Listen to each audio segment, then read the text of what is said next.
بسم اللہ الرحمن الرحیم۔ قرآنی دعاؤں اور وظائف میں خوش آمدید۔ آج ہی جو میں آپ کو وظیفہ بتانے جا رہی ہوں وہ آپ کے گھر، آپ کی مال، آپ کے جائیداد، آپ کے بچوں کے لیے بہت ہی زیادہ کارآمد ہے۔ ان کی حفاظت کے لیے، تمام حادثات سے بچنے کے لیے آپ نے یہ وظیفہ پڑھنا ہے۔ وہ بھی دن میں بس ایک دفعہ آپ پڑھ لیں، آپ کا کام ہو جائے گا۔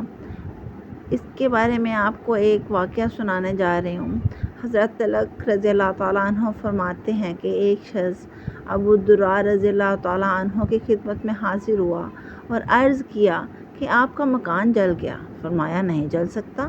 پھر دوسرے شخص نے آ کر یہی اطلاع دی تو فرمایا بھائی نہیں جل سکتا۔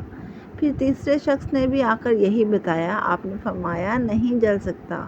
پھر ایک اور شخص نے آ کر کہا کہ اے ابو الدرداء، آگ کے شرارے تو بہت بلند تھے، مگر جب آپ کے مکان تک آگ پہنچی تو آگ بجھ گئی۔ وہ بہت پریشان تھے، بہت حیران تھے۔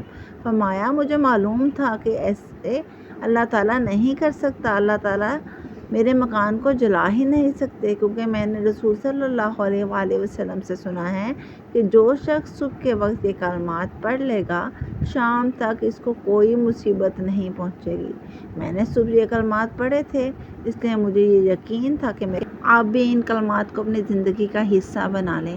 دن میں صرف ایک بار آپ اس کو پڑھیں اور اپنے مال جائیداد، اپنے بچوں پر، اب جتنی بھی آپ کی چیزیں ہیں، آپ کی وراثت جس کو آپ خدا کی حفظ و امان میں دینا چاہتے ہیں، اس پر پھونک کر بے فکر ہو جائیں۔ اللہ نگہبان ہوگا، اللہ آپ کی ہر چیز کی خود حفاظت کرے گا انشاءاللہ تعالیٰ۔ امید کرتے ہیں جی آپ کو یہ ویڈیو پسند آئی ہوگی۔ پسند آئی ہو تو ایسی اور وظائف اور دعاؤں کے لیے چینل کو سبسکرائب کریں۔